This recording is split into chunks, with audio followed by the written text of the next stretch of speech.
करते हैं अपने अधिगम। नया टॉपिक स्टार्ट कर रहे हैं भाई, अधिगम अर्थात लर्निंग। क्या है लर्निंग? तो सबसे पहले इसके अंदर हम क्या क्या पढ़ेंगे? पहले तो पढ़ेंगे इसकी अर्थ, अधिगम का क्या पढ़ेंगे? अर्थ। फिर हम पढ़ेंगे इसके सोपान, फिर हम पढ़ेंगे इसकी परिभाषाएं, फिर हम पढ़ेंगे प्रकार, ठीक है, फिर हम पढ़ेंगे सिद्धांत, ठीक है। तो अधिगम के अंतर्गत हम ये चीजें पढ़ेंगे। तो सबसे पहले अगर हम अधिगम की बात करें, अधिगम का क्या अर्थ है, यहां से स्टार्ट करते हैं। अधिगम का अर्थ, अधिगम, ठीक है, अधिगम का क्या अर्थ है? तो देखिए इसके दो अर्थ हैं। अगर साधारण शब्द में देखें तो इसका अर्थ है सीखना। क्या अर्थ है? सीखना। और व्यापक अर्थ में देखें तो इसका अर्थ हो जाएगा व्यवहार में परिवर्तन, व्यवहार में परिवर्तन। वो आगे बताऊंगा कौन सा परिवर्तन, परंतु यहां अधिगम शब्द की बात करें तो अधिगम का अर्थ होता है सीखना। बिल्कुल नया टॉपिक है भाई, बिल्कुल ही नया टॉपिक है, बिल्कुल फ्रेश टॉपिक है, ठीक है ना। और व्यवहार में परिवर्तन, ये इसका शाब्दिक अर्थ हो जाएगा। ओके, अब देखें इसमें तो अधिगम का क्या अर्थ हो गया गुरुजी? आपने कहा एक का अर्थ सीखना है और दूसरा अर्थ है गुरुजी व्यवहार में परिवर्तन। पर कौन सा व्यवहार में परिवर्तन? तो ध्यान रखना, जैसे जैसे हम बढ़ते हैं, जैसे जैसे आयु की तरफ बढ़ते हैं, हम परिपक्वता की ओर बढ़ते हैं, तो हमें होते हैं अनुभव, ठीक है। व्यक्ति को जब अनुभव होते हैं ना, तो वो उन अनुभवों से व्यवहार में क्या कर लेता है? परिवर्तन कर लेता है। अब व्यवहार की बात करें तो सबसे पहले व्यवहार की बात करने वाले कौन थे? सबसे पहले व्यवहार वैसे तो करवाया हुआ है आपको। व्यवहार की सबसे पहले अगर बात करें तो वाटसन।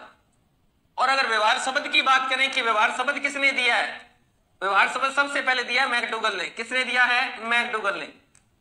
और व्यवहारवाद में सबसे पहले किसने उठाया था? ये मैंने सबसे पहला टॉपिक था। तो मैकडूगल की एक पुस्तक है outline of psychology, outline of psychology,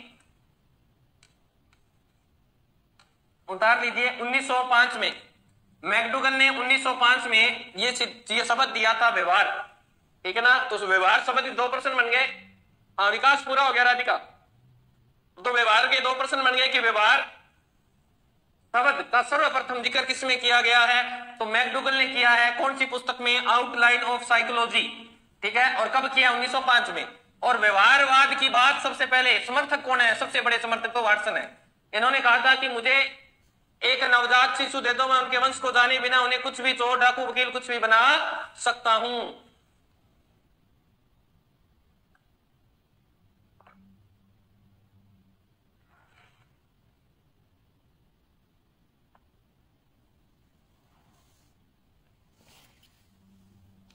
लिख लिया होगा आपने। तो अब हम देखते हैं अधिगम की परिभाषा क्या हो गई फिर। तो अधिगम की परिभाषा में अपन देखते हैं तो अधिगम कौन सा परिवर्तन हुआ है, कैसे हुआ है, वो चीज अपन देखेंगे। तो यहां हो गया अधिगम एक मानसिक प्रक्रिया है, मानसिक प्रक्रिया है जिसके द्वारा या जिसमें व्यक्ति, जिसके द्वारा व्यक्ति परिपक्वता की ओर बढ़ता हुआ, परिपक्वता की ओर बढ़ता हुआ अपने अनुभवों से, अपने अनुभवों से लाभ उठाता हुआ, लाभ उठाता हुआ, लाभ उठाता हुआ व्यवहार में स्थायी परिवर्तन कर लेता है, स्थायी परिवर्तन करता है, वह क्या कहलाएगा? अधिगम कहलाएगा। ठीक है ना। हाँ कल क्लास नहीं हुई थी भाई। हाँ ये क्लास 2 बजे चलती है सिरसा से ममता। तो अधिगम की परिभाषा क्या हो गई कि अधिगम एक मानसिक प्रक्रिया है जिसमें व्यक्ति परिपक्वता की ओर बढ़ता हुआ यानी आयु के साथ आगे बढ़ता हुआ अपने पीछे के जो अनुभव है उनसे लाभ उठाता हुआ अपने व्यवहार में क्या करता है, परिवर्तन करता है, वो आपका क्या है, अधिगम है। जैसे आप किसी रास्ते पे जा रहे हो, ठीक है, क्या कर रहे हैं, हम किसी रास्ते पर जा रहे हैं, ये लीजिए हम किसी रास्ते पर जा रहे हैं और रास्ते पर यहां आ गया खड्डा, ठीक है, आपका पहली बार इसमें क्या पैर गिर गया इस खड्डे में, ठीक है, और अगली बार जब जाओगे ना अब आपको अनुभव हो चुका है कि इस रास्ते पे जाएंगे ना यहाँ पे तो यार खड्डा है, पिछली बार मेरा पैर गिरा था। आपकी मानसिकता काम करती है यहाँ पे, ये मानसिक प्रक्रिया आपको याद रहती है, ठीक है ना। जैसे ही आप यहाँ जाओगे अब की बार आप वहां उस खड्डे से दूर बचकर निकल जाओगे, ये आपका क्या है, अधिगम है। आपने अपने पूर्व अनुभव से इसको क्या कर लिया, सीख लिया, तो अब ये आपका क्या कहलाएगा, अधिगम कहलाएगा। हाँ जी, पहला जो मैंने आपको बताया था अधिगम का अर्थ आपको मैंने स्पष्ट कर दिया है, समझ में आ गया होगा आपको। अधिगम का अर्थ मैंने स्पष्ट कर दिया है। अब हम पढ़ेंगे अधिगम के सोपान। 2 नंबर पढ़ना है अब अपने को, ओके 2 नंबर पढ़ना है अब अपने को। देखते हैं 2 नंबर क्या है।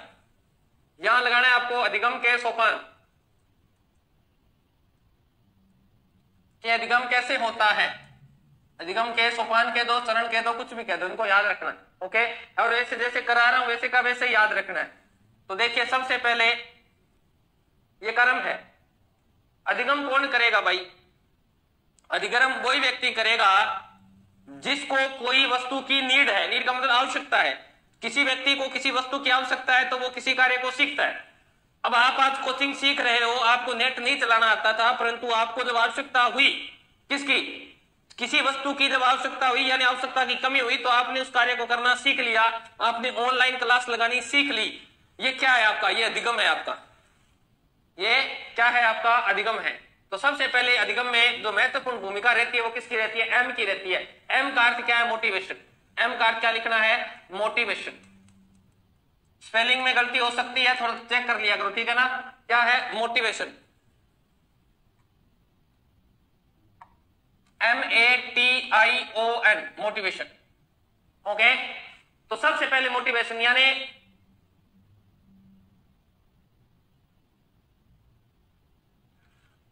बातें मत लगाओ मेरे को, ये टॉपिक समझ लो, ठीक है ना। जो 2 क्लास लग रही है वो तो पढ़ो आप, बाकी आपको कह दिया, सभी को पर्सनली कहूंगा, सभी को भी अलग अलग टाइम पूछो कहां कितने बजे, बता दिया आपको, हेल्पलाइन नंबर है वहां से मिल जाएगा। बार बार पूछते हमें पता होता है या कब लगती है, बेटा पता नहीं है हमें। फिर आपको याद करना है पी, क्या याद करना है, पी। पी का अर्थ है पर्सन, यानी सबसे पहले क्या आएगी, मोटिवेशन आएगी, फिर आएगा पर्सन। पर्सन मीन्स होता है व्यक्ति। जो व्यक्ति के सामने वो कोई कार्य को सीखता है तो फिर वो क्या करता है गुरुजी, वो करता है वेरियस रिस्पॉन्स। क्या करता है, वेरियस रिस्पॉन्स, लिख लीजिएगा साथ साथ, various response, responses. Various response का अर्थ होता है विभिन्न अनुक्रियाएं करता है वो। जैसे कोई बालक है, जैसे आपको नौकरी लगना है या मोटिवेट हो गए यहां से, इसका अर्थ होता है अभिप्रेरणा। हिंदी में लिखना तो हिंदी वाले हिंदी में लिख लेना भाई, इसका अर्थ होता है अभिप्रेरणा। ये चक्र है, ये याद करना है आपको। सबसे पहले 1 नंबर पे आएगा, 2 पे आएगा पर्सन यानी व्यक्ति, ठीक है, और 3 पे आएगा आपका वेरियस रिस्पॉन्स अर्थात विभिन्न अनुक्रियाएं। साथ में लिखवा रहा हूं, हिंदी और इंग्लिश दोनों लिख लेना, इसको याद करना है। विभिन्न अनुक्रियाएं यानी बालक सीखने के लिए बहुत सारी अनुक्रियाएं करता है, ठीक है। और फिर बालक के जीवन में क्या आती है, बाधा। बी से याद करना है, बाधा, ठीक है ना। क्या आ गई, बाधा। और बाधा का अर्थ होता है बैरियर, बैरियर, बैरियर होता है बाधा। यानी जब बहुत सारी अनुक्रियाएं करते हैं तो जीवन में क्या आएगी, बाधा। जब बाधाएं करेंगे तो सफलता नहीं मिलती, जब बाधा आती है। तो फिर CR, CR का मतलब यहां लिखना है करेक्ट रिस्पॉन्स। क्या लिखना है, करेक्ट रिस्पॉन्स। यानी बालक क्या करेगा, सही अनुक्रिया करेगा। पूनम कुमारी कह रही है सही दिख नहीं रहा है सर, तो क्वालिटी बढ़ा ले बेटा, क्वालिटी बढ़ा लो। सही अनुक्रिया, करेक्ट रिस्पॉन्स करने के बाद में आपको क्या मिलता है, तो ध्यान रखना वो मिलेगा रेनफोर्समेंट, रेनफोर्समेंट।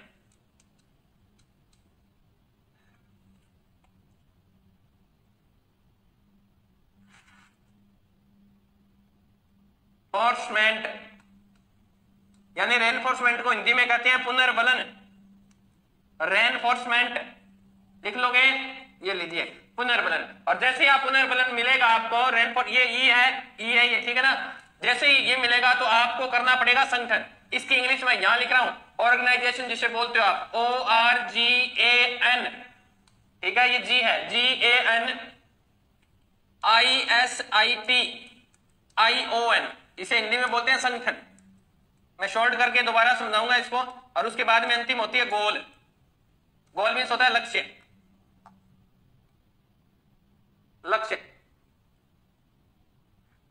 ओके, दोबारा समझा देते हैं। ये अगर आपने उतार लिया है तो देखो, सबसे पहले आपको लिखना है एम, ये लीजिए एम, एम से मोटिवेशन। फिर आपको लिखना है पी, पी से पर्सन, पर्सन के बाद में यानी कोई व्यक्ति मोटिवेट हुआ, पर्सन हुआ, उसके बाद में उसने क्या की भाई, उसने की वेरियस रिस्पॉन्स, विभिन्न अनुक्रियाएं। विभिन्न अनुक्रियाओं के बाद में उसके बाद क्या आएगा, बैरियर, बैरियर्स होता है बाधाएं। क्या आएंगी, बाधाएं आएंगी। बाधाएं आने के बाद व्यक्ति क्या करता है, करेक्ट रिस्पॉन्स करता है। क्या करता है, करेक्ट रिस्पॉन्स करता है। और करेक्ट रिस्पॉन्स करने के बाद व्यक्ति को मिलता है पुनर्बलन, और पुनर्बलन मिलने के बाद व्यक्ति करता है सभी चीजों का संगठन, ऑर्गेनाइजेशन, जिसे ओ से याद करना है। और फिर उसको मिलता है क्या, GOAL, गोल। अब सभी को दिख रहा होगा। हिंदी वाले लिखना तो ऐसे लिख लेना भाई, अब भी प्रेरणा पहले, फिर व्यक्ति, फिर उसके बाद में आएगी आपकी विभिन्न अनुक्रिया, विभिन्न अनुक्रिया, फिर आएगी बाधाएं, फिर आएगी सही अनुक्रिया। लो बड़ा लिख दिया, अब तो दिख रहा होगा। फिर पुनर्बलन, पुनर्बलन, फिर आएगा आपका संगठन, और संगठन के बाद में आएगा लक्ष्य।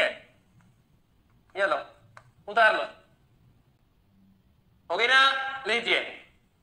फिर मैं करा रहा हूं जो पेपर के लिए महत्वपूर्ण है वो लिखना है। ये थॉर्नडाइक के, थॉर्नडाइक किसके हैं, थॉर्नडाइक के अनुसार, के अनुसार अधिगम के सोपान, इंपॉर्टेंट कर लेना पेपर में, यहीं से पूछता है अधिगम के सोपान। ऊपर वाले भी याद करने हैं, ये भी करने हैं, ठीक है ना। ये थॉर्नडाइक वाले इंपॉर्टेंट है, इनको याद करना है। क्यों इंपॉर्टेंट है कि सबसे पहले क्या करता है, सबसे पहले आवश्यकता, एक नंबर पे देगा ये आवश्यकता। और आवश्यकता का अर्थ हो गया प्रेरक, आवश्यकता कह दो, प्रेरक कह दो इसे। इंग्लिश की बात करें तो इसे बोलेगा नीड्स। ये लो, ये लो। पहला क्या हो जाएगा, आवश्यकता या नीड्स, ठीक है। 2 नंबर की बात करें, व्यक्ति को जब आवश्यकता होती है तभी तो क्या करता है, तभी तो वो गुरुजी लक्ष्य का क्या करता है, स्थापित करते हैं। बस यही दिक्कत आएगी, वहां इनका कर्म पूछेगा आपको, उद्देश्य कह दो। इंग्लिश में से बोलेंगे GOAL, गोल। प्रीति मीणा एक बार पीछे का दिखा दो, नहीं लास्ट, सबसे लास्ट में छोड़ेंगे तब बता देना, तब दिखा देंगे। फिर आएगी आपके जीवन में क्या, बाधा। इसे बाधा कह सकते हो, इसे तत्परता भी कह सकते हैं, यानी बैरियर। इंग्लिश वाले इंग्लिश में लिख लेना इसको ताकि याद रह जाए, ठीक है ना, बैरियर। याद यही करना है आपको। नंबर 4, एक्चुअल कंडीशन क्या है आपकी, अधिगम स्थिति, अधिगम है स्थिति, ठीक है ना, अधिगम स्थिति। इसको लिख लेना लर्निंग, लर्निंग सिचुएशन,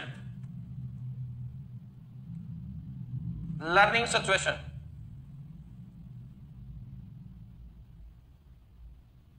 बिल्कुल मुकैद दिसाई, आपकी क्लासें अपलोड हो जाती है, टेंशन लेने की आवश्यकता नहीं है। 5 नंबर, ठीक है। 5 नंबर में आएगी आपकी अनुक्रिया, अनुक्रिया। समझते हो अनुक्रिया किसे कहते हैं अंग्रेजी में, इंटरेक्शन, इंटरेक्शन। एक्शन मीन्स क्रिया तो होती है, इंटरमिशन हो गया आंतरिक जो क्रिया करता है। थॉर्नडाइक साहब है,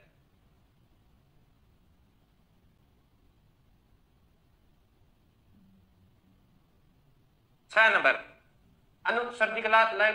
अरे भाई बोल दिया ना, हो जाएगा। बार बार मैसेज करने से ज्यादा थोड़ी होते हैं बेटा। समायोजन, एडजस्टमेंट, समायोजन, ADJUSTMENT, एडजस्टमेंट, ठीक है।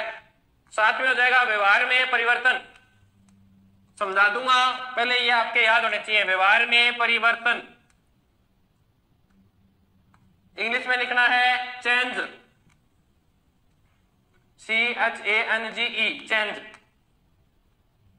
और फिर 8वां है स्टेबलाइजेशन, ठीक है, स्थायी भावों का परिवर्तनों का स्थायीकरण, परिवर्तनों का स्थायीकरण, स्टेबलाइजेशन लिखना STABILZATION,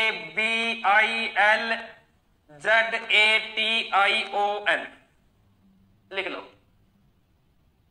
उदाहरण एक ही दूंगा, समझ में आ जाएगा सारा, पहले लिख लो।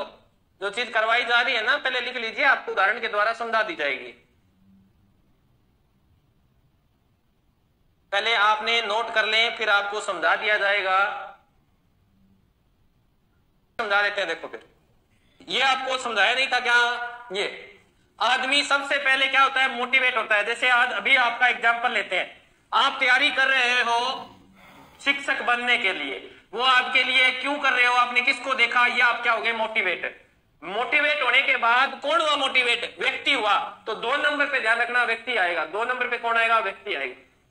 अब व्यक्ति, आप उस नौकरी को प्राप्त करने के लिए क्या करते हो? वेरियस रिस्पॉन्स, बहुत सारी अनुक्रियाएं करते हो ना।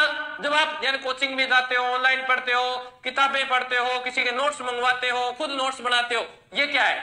ये वेरियस रिस्पॉन्स है बहुत सारी अनुक्रियाएं की। अब जब बहुत सारी चीजों को पढ़ेंगे तो जीवन में क्या आएगी भाई? बाधा आएगी। जीवन में क्या आएगी? बाधा आएगी। जीवन में से बाधा आ जाएगी। उस बाधा से कैसे निवारण किया जाए? अब कौन सी किताब पढ़ी जाए? सब चीजों को आपने इकट्ठा कर लिया और अब देखते हो आप कि इनमें से कौन सी पढ़ूं। जब आप जिस दिन एक वस्तु का सिलेक्शन कर लोगे कि मैंने तो ये पुस्तक पढ़नी है, तो इसमें से आए कि नहीं आए, वो आपका क्या होगा? करेक्ट रिस्पॉन्स, सही अनुक्रिया। आपने एक पुस्तक को धारण कर लिया, ये होगी आपकी सही अनुक्रिया, और आप उस पुस्तक को बार बार पढ़ते हैं, ये हो गया आपका रेनफोर्समेंट यानी पुनर्बलन। जब बार बार पढ़ते तो आपको लगता है ये किताब मुझे याद हो गई, तब आप में क्या आता है? उत्साह आता है, पुनर्बलन आता है, और आप उस वस्तुओं का क्या कर लेते हो? संगठन कर लेते हैं। गुरुजी क्या कर लेते हो? संगठन कर लेते हो। यानी वो चीजें आपने स्टोरेज की हुई, पेपर में जाके बैठना है, अब आपको पेपर भरना है। और जब पेपर में आप इस तरह से अनुक्रिया करते हो, एक ही किताब को बार बार पढ़ते हो, तो आपको क्या मिल जाता है? लक्ष्य मिल जाता है, गोल। ये लीजिए, ये थी आपकी परिभाषा। अब थोरंडाइक बड़ा समझा देता हूं। कोई चीज मैंने बिना समझाए आज तक छोड़ी नहीं। आपको आवश्यकता है किसकी? नौकरी की।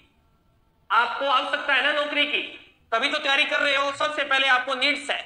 अभी प्रेरणा ही बोलते हैं नीड्स को, प्रेरक उसी को बोलते हैं। आप मोटिवेट हो जाते हो कि मैंने तो इसके जैसा बनना है। अब आप लक्ष्य का निर्धारण करोगे। किसका निर्धारण करोगे? लक्ष्य का, कि मुझे क्या बनना है, second grade, first grade, third grade, क्या बनना है, ये हुआ लक्ष्य का निर्धारण। अब आप पढ़ना शुरू करोगे, नोट्स मंगाओगे, कोचिंग ज्वाइन करोगे, ऑनलाइन पढ़ोगे, बहुत सारा मटेरियल इकट्ठा करोगे। यह आपकी क्या रहेगी? बाधा। अब बाधाएं आएंगी, क्योंकि या तो एक पर विश्वास कर लो, क्योंकि सभी के मानसिक जो विचार होते हैं वो अलग अलग होते हैं। तो तत्परता होगी, तत्परता का मतलब जीवन में क्या आएगी? बाधा आएगी। क्या आएगी? बाधा।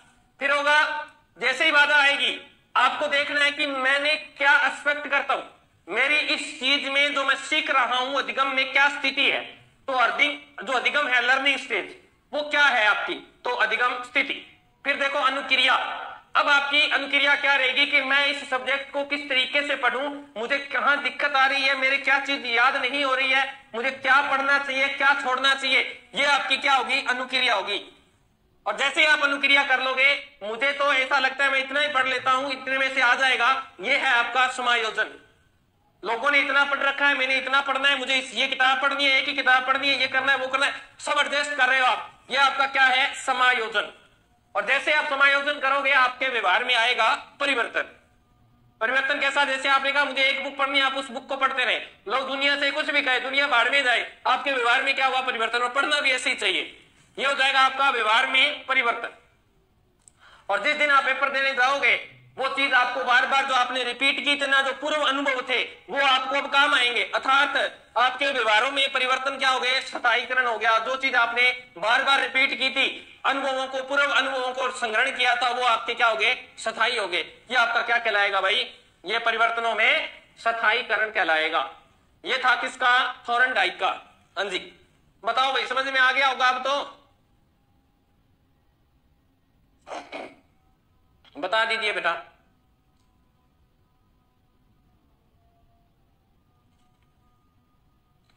हो गया क्लियर?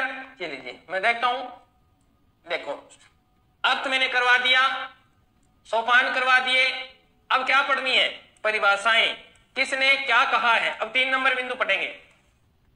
3 नंबर बिंदु पढ़ेंगे। तो 3 नंबर का अर्थ हो गया परिभाषाएं पढ़ेंगे। चलिए परिभाषाएं पढ़ लेते हैं। ठीक है, तो सबसे पहले हम परिभाषा पढ़ने जा रहे हैं। Alice Crow and Bellis Crow. Crow and Crow क्या कहते हैं? Crow and Crow. तो वेरी वेरी इंपॉर्टेंट परिभाषाओं में लिखनी है इनकी मास्टर की, कि सीखना यानी अधिगम, सीखना ज्ञान, सीखना ज्ञान ही तो हुआ। ठीक है, ज्ञान कोमा आदत, आदतों व अभिवृत्तियों का योग है। अभिवृत्तियों का योग है, का योग है। यह परिभाषा किसने दी है? क्रो एंड क्रो ने दी है। क्या कह रहे हैं? देख लीजिए। सीखना मतलब सीखना यानी किसके लिए? ज्ञान। कोई भी वस्तु को सीखोगे आपकी ज्ञान में वृद्धि होगी। फिर आदतों को, यानी किस प्रकार आदतों को बदला जाता है। यानी आप पढ़ने की हैबिट डाल रहे हो तो वो आदतें तो परिवर्तन हुई है ना आपकी, वो भी तो सीखना ही तो है। पढ़ने की आदत आपका अधिगम नहीं है क्या? बिल्कुल है। फिर अगर बात करें विवृत्तियों की, एप्टीट्यूड यानी आपकी क्षमता क्या है, आप जानते क्या हो, अपने शरीर के अंदर कितनी चीज ग्रहण करने की क्षमता है। इन सब चीजों का जब योग करते हैं वो क्या कहलाएगा? वो अधिगम कहलाएगा। ये परिभाषा किसने दी थी? राजकुमार मेनावत। एक बार दोबारा समझा दो। समझा दिया बेटा, इतना आराम से समझाया है, चाहे बाद में पी लेते, चाहे में उलझे हुए थे तो ऐसा ही समझ में आएगा ना। फिर गेट्स, रिकॉर्डेड क्लास आएगी तब देख लेना। गेट्स व इसके साथियों ने क्या परिभाषा दी थी? गेट्स व इसके साथियों ने क्या परिभाषा दी थी? तो इसमें लिखना है आपको अनुभव। अनुभव का क्या होता है? एक्सपीरियंस। जो पीछे आपने लिया वो एक्सपीरियंस ही तो है ना। अनुभव तथा प्रशिक्षण, प्रशिक्षण के द्वारा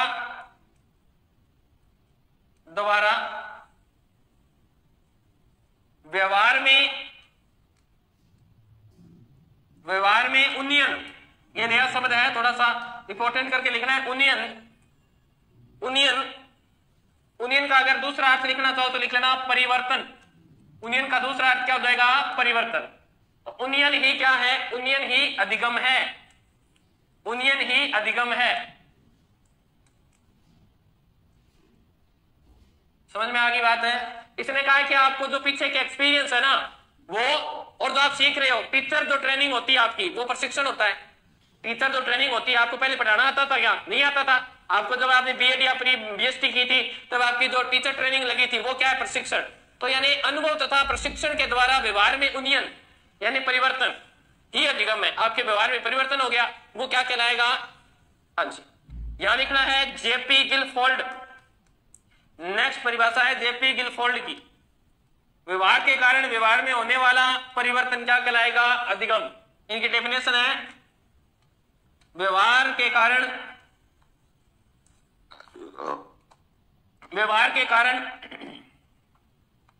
व्यवहार में परिवर्तन, व्यवहार में परिवर्तन, परिवर्तन ही अधिगम है। परिवर्तन ही अधिगम है। एक तेरे थले भी फोड़ सी, एक मेरे थले भी फोड़ है। यह फोड़ शब्द कितनी बार आया? देखो 2 बार गाने में। वैसे ही व्यवहार शब्द कितनी बार आ रहा है? कि व्यवहार के कारण आपने पहले कोई गलती की, खड्डे में गिर गए, यह आपका व्यवहार था, और उस व्यवहार के कारण आपके व्यवहार में परिवर्तन आ गया कि अगली बार जब आप वहां गए तो आपका व्यवहार पहले जैसा नहीं था, आपने रास्ता बदल लिया, ये व्यवहार में परिवर्तन हुआ। आप उस खड्डे से बचकर निकल गए, ये आपका व्यवहार में परिवर्तन हुआ। तो ये परिभाषा किसने दी थी? जेपी गिलफोर्ड ने दी थी। किसने दी थी? जेपी गिलफोर्ड ने दी थी। नेक्स्ट, वुडवर्थ की नवीन ज्ञान तथा प्रवृत्तियों नवीन ज्ञान तथा प्रवृत्तियों नेचर होता है आदमी का, ठीक है ना, को अर्जित करने की प्रक्रिया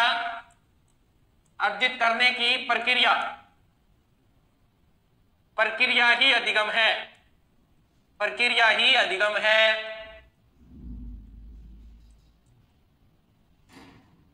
ओके। फिर स्किनर, वेरी वेरी इंपॉर्टेंट कर लेना, पेपर में बार बार पूछी जाती है परिभाषा, वेरी वेरी इंपॉर्टेंट। किसकी? स्किनर की, ठीक है। व्यवहार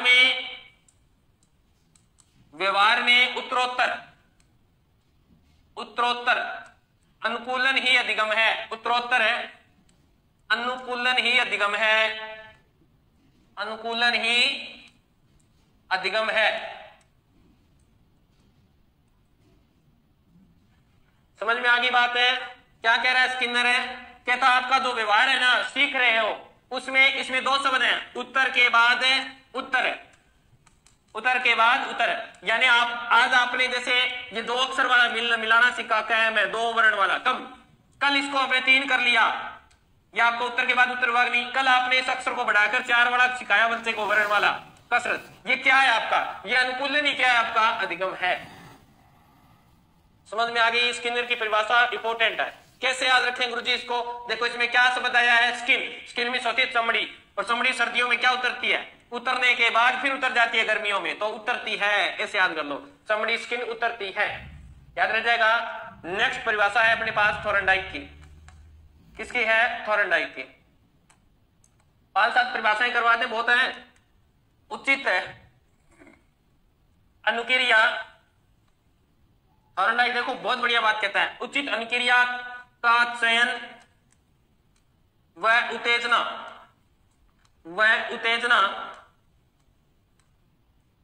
से जुड़ाव ही अधिगम है।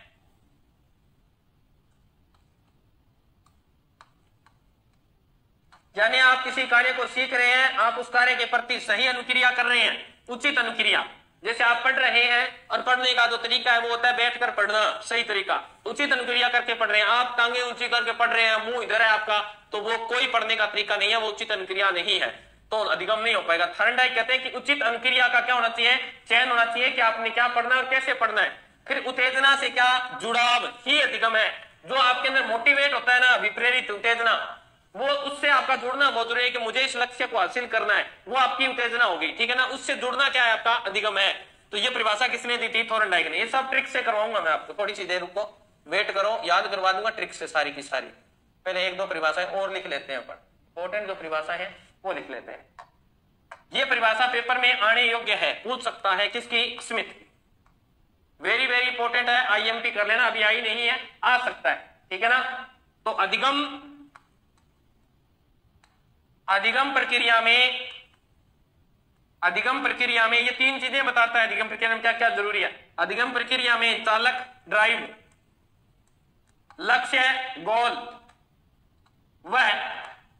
लक्ष्य के अवरोधक यानी गोल्स बैरियर के अवरोधक। चालक एक रह गया ना, चालक एक यहां पे लिख लेना, बीच में लक्ष्य रह गया। चालक 1 नंबर हो गया, 2 नंबर पे लक्ष्य और 3 नंबर पे लक्ष्य के अवरोधक होना आवश्यक है।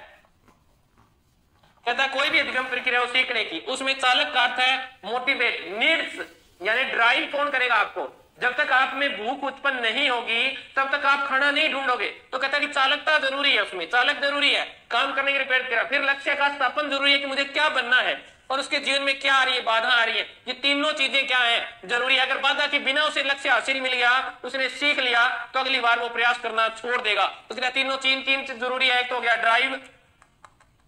ड्राइव होनी जरूरी है, दूसरा हो जाएगा गोल, और तीसरा होगा गोल्स बैरियर, ठीक है। तो ये आपके जीवन में क्या है? जरूरी है। हाँ जी, ओके, ये तीनों जरूरी है अधिगम में। तो ऐसे तो बहुत परिभाषाएं हैं, कितनी पढ़े, कोई ज्यादा तो है नहीं, इतनी करवा दी मैंने। अब इनको ट्रिक से याद करवा देता हूं आपको मैं। कहां से स्टार्ट किया पढ़ने? 6 नंबर से स्टार्ट किया। देखो भाई, जैसी ट्रिक है वैसी स्वीकार कर लेना। क्रो, क्रो मीन्स क्या होता है? कौवा होता है। क्या होता है? कौवा होता है गुरुजी। और कौवा क्या करता है? कौवे को आदत होती है किस चीज की? कि वो गंदी वस्तु को उठा के लेके जाता है, ये उसकी अभिवृत्ति है। और इस दोनों चीजों का योगी क्या है? कौवा है। ऐसे याद किया मैंने, कौवे को गंदी आदत होती है। जिस दिन हम श्राद्ध डालते हैं उस दिन कौवे को बुलाते नहीं आता, परंतु उसको गंदी हैबिट है किस चीज की? कि जो जूठी सूठी रोटी होती है उस दिन भाग के आ जाता है ना। सर प्लीज चेक, अरे भाई के चेक करूं अभिषेक, इतने मैसेज भेज दिए दोनों। तो ध्यान रखना, क्रो एंड क्रो याद रखना। क्रो को क्या होती है? हैबिट होती है, तो ऐसे याद करो, इसको आदत शब्द आएगा क्रो में, क्रो वाली। गेट्स, गेट्स का मतलब घर के अंदर एक गेट होता है। घर के अंदर एक गेट होता है, छोटा गेट होता है, प्रत्येक घर में होता है, जिसे स्टोर रूम बोलते हैं ना। स्टोर रूम में वही घुस सकता है जिसको अनुभव हो। घर वाले अंदर तुरंत चले, जिसको अनुभव नहीं है, जिसको प्रशिक्षण नहीं है, उसके यहाँ उन्नयन हो जाएगा। उन्नयन का अर्थ देखो, नयन, नयन आ गया शब्द। नयन में होती है आंख, आंख एक आंख और बन जाएगी, क्योंकि गेट छोटा होता है जिससे हम घूमते हैं, तो गेट के सर इस तरह लगता है, यहाँ पर एक इतना बड़ा उन्नयन निकल जाता है, गुमड़ियो होती है नहीं टमाटो। तो ऐसे याद रखने की गेट में कौन घुसेगा? गेट में वही घुसेगा जिसको अनुभव है या प्रशिक्षण है, नहीं तो आपके उन्नयन निकल जाएगा। गिलफोर्ड आपको बता दिया। देखो एक गाना आया था पंजाबी, एक तेरे थल्ले भी फोड़ है, एक मेरे थल्ले भी फोड़ है। एक मोटरसाइकिल था, एक पास गाड़ी थी, तो फोड़ शब्द कितनी बार? 2 बार। तो देखो यहाँ 2 बार आया व्यवहार और व्यवहार है। देखो बस मैंने तो इतना याद किया हुआ है, आप देख लो कैसे याद रहता है आपके। नेक्स्ट देखो, वुड वर्थ, इसको याद कर लो, वुड अर्थ, यानी आपको अर्थ याद करना है। और कोई अर्थ याद करते हैं जो आता नहीं तो ही तो होता है। तो नवीन ज्ञान को क्या करना है? नवीन ज्ञान का अर्थ ग्रहण करना है। तो नवीन ज्ञान जो शब्द आएगा वो इसी का है। बस नवीन ज्ञान जो शब्द आएगा वो किसका है? अर्थ का है। ऐसे याद करो, नवीन ज्ञान का अर्थ आपको लेना है। किन से लेना है? बुढ़े आदमियों से लेना है। ये लो, नवीन नया ज्ञान कब सीखते हैं? बुढ़े बुजुर्गों के पास बैठते नया ज्ञान सीखते हैं। स्किनर वाला आपको बता दिया, स्किन होती है वो क्या होती है? उतरने के बाद भी उतरती है, उतरने के बाद भी उतरती है। 2 बार उतर शब्द आ गया। थॉर्नडाइट, डाई जानो नहीं, बाड़ा में खरीद जाए व्हाइट हो जाए। और जैसे ही बालों पर डाई करते हैं ना, ठीक है, बुढ़ा आदमी भी जवान हो जाता है। और डाई करने के बाद में आपका क्या हो जाता है? चयन हो जाता है और आपका जुड़ाव हो जाता है। सुन साहिबा सुन, प्यार की धुन, मैंने तुझे चुन लिया, तू भी मुझे चुन, ठीक है ना। तो यानी थाने क्या करना है? थान लिखना है, थाने, थाने डाई लगा लो, डाई करनी है, थारो क्या हो जाएगा? चुनाव हो जाएगा, चयन कर ले सी, सॉरी, और आपका क्या हो जाएगा? जुड़ाव हो जाएगा। ऐसे भी याद रख सकते हो। स्मिथ, तो भाई मैं देखो इनमें तो याद करना की बात ही को नहीं, ये मैं देखो मथनो है, किसको मथना है? स्मिथ को। तो कैसे मैथ को? मैथ में सबसे पहले चालक, फिर लक्ष्य और लक्ष्य के अवरोधक, ये लो। तो ये ट्रिक से भी याद हो सकती है अगर आप करना चाहें तो। फिर हमने क्या था? 4 नंबर बिंदु क्या था अपना? प्रकार, यही है ना 4 नंबर पे। पहला पेज ये है भाई, अगर आप पहले पेज का पूछ रहे थे ना, पहले पेज पे क्या करवा दिया? तो अधिगम के प्रकार। तो ध्यान रखना, अधिगम के 3 प्रकार होते हैं। कितने? अधिगम के 3 प्रकार, अधिगम के 3 प्रकार होते हैं भाई। कौन कौन से होते हैं अभी बता देते हैं आपको। पहला तो होता है ज्ञानात्मक अधिगम, जिसमें माइंड का काम होता है सारा, मस्तिष्क का, मानसिक क्रिया का अधिगम। कौन सा है? ज्ञानात्मक। 2 नंबर की बात करें, 2 नंबर में बच्चा क्या करता है? क्रिया करता है, तो ये हो जाएगा क्रियात्मक अधिगम। बच्चा शारीरिक क्रियाओं से काम को सीख लेता है, तो कौन सा हो जाएगा? क्रियात्मक अधिगम। और तीसरा होता है भावात्मक अधिगम, यानी भावनाओं से भी अधिगम बालक है सीख जाता है, तो भावात्मक अधिगम। 3 प्रकार के होते हैं, तीनों का वर्णन हम कल करेंगे। आज की क्लास में हम इतना ही पढ़ेंगे। तब तक स्वस्थ रहें, मस्त रहें, खेलते रहें। जय राजस्थान, जय भारत।